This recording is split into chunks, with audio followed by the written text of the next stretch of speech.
Hello everyone, so today I am here to do another book review. Now, I'm going to just completely be straight up honest here. I do book reviews for every single Murakami book that I read because I love kind of cataloging the adventure that I've taken discovering my favorite author by reading his novels and doing book reviews. But if this wasn't a Murakami book, I would not be doing a book review for it because I honestly just simply do not have very much to say. And that book is Sputnik Sweetheart by Haruki Murakami. So I honestly am quite disappointed with how I felt about this book because many of you guys and people that I know who read Murakami say this is actually one of their favorites. This is a more popular one that I keep seeing people say is one of their favorite Murakami novels. And I was very excited to go into it, and I just came out of it kind of like, I don't get it. Because although I have felt kind of meh about other Murakami books, actually most of them have grown on me since then. Like Hard-Boiled Wonderland I really was not a big fan of when I first finished, but now I actually quite enjoy. I quite like the idea of Norwegian Wood I'm not a big fan of, but even that I feel quite fond towards, and it really was a book that still made you think, even though I felt quite meh about it.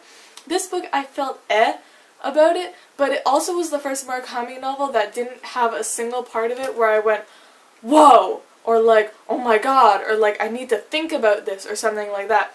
It just didn't have much going for it. I did, of course, I tab each one of my Murakami novels. I haven't actually put it in, but I have like little parts marked, but the majority of them are just his writing. Like, I went through all of them to try to find like pros and cons to this book, and all of my tabs are just his writing, because obviously I love his writing, which is why I keep reading his novels. But the majority of this book, I just didn't get it. I didn't really enjoy this book very much because like I said, I don't get it. And also, I just found it boring.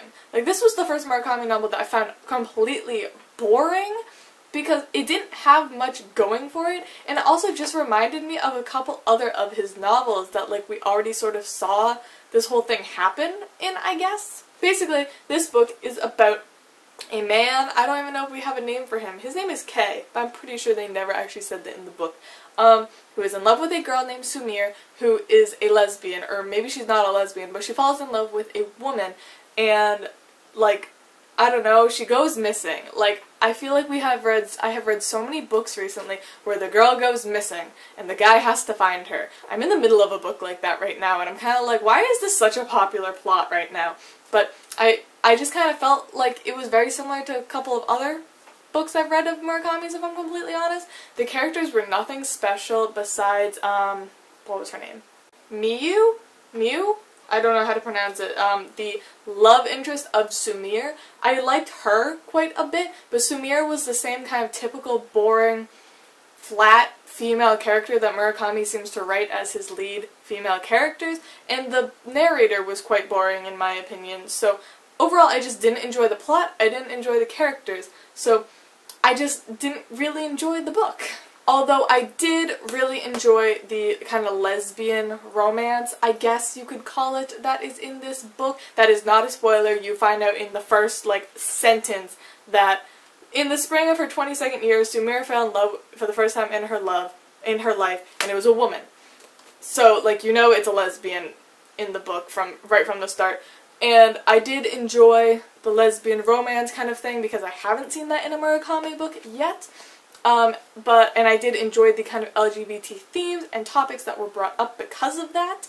Of course it could have been done better, but for a novel that was like the 2000s, kind of before the LGBT community really like got gigantic, and also in Japan, I don't really know how they feel about LGBT people, if I'm completely honest. I really don't know. But for a product of its time and area, I thought the LGBT topics that were brought up were very good. They could have been done better. If this book had been written now, I probably would have been a little bit about it, but for the product of its time, it did quite well. But, like, there was nothing I hated about this novel. There was nothing that made me angry. There was nothing that made me feel anything, which I almost think is worse, because when books make me angry, at least they're making me feel something. This book I read in a single sitting. And that's usually when I get the biggest emotional hit from a book, is like when I read it in one sitting, because even books I really disliked, but I still read in one sitting, I still got like kind of an emotional punch from it. This book I read in one sitting, and I didn't feel a single thing throughout this entire book. I didn't feel anger, I didn't feel happiness, I didn't feel like I should laugh, I didn't feel like I should cry. I just didn't feel anything, and I feel like this is the first Murakami book that I've ever read that did that. Like, every single Murakami book I've read has released some sort of very intense emotion from me, which is why I think I love him so much. But this one, I was just like just flipping the pages, I didn't care at all. Like,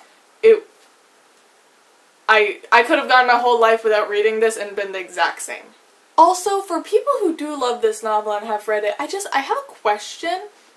What was with the ending with the little boy? Like, at the very end of this novel, not the very end, but like towards the end of this novel, it went from like the man trying to find Sumire and everything and like that whole plot line, and then he suddenly came back and like his girlfriend's son is like in trouble for like shoplifting. And it's like 30 or 40 pages of this tiny book with the boy getting in trouble for shoplifting, and I sat there and I was literally like, wait a second, did I miss something? Like, I went back and reread a bunch. I just didn't understand where that came from. I didn't understand what was the point of it. I didn't understand what it had to do with anything.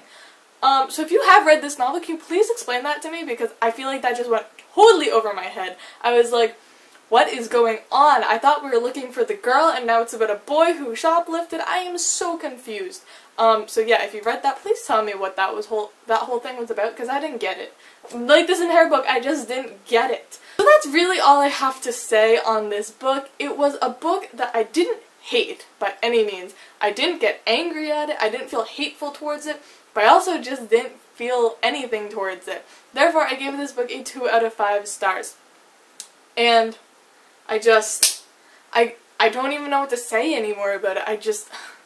Sorry this video wasn't like a big discussion or anything, because I didn't have any topics to really bring up about this, except for the ones that I mentioned. And even those were just kind of like, whatever.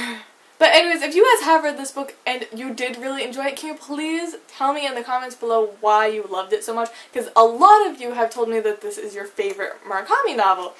And I'm honestly curious if I completely missed something, if I completely missed an idea or theme that happens in this book, because I seriously am just confused. But anyways, I hope you guys all enjoyed this video, and I love you all, and I'll see y'all soon. Bye!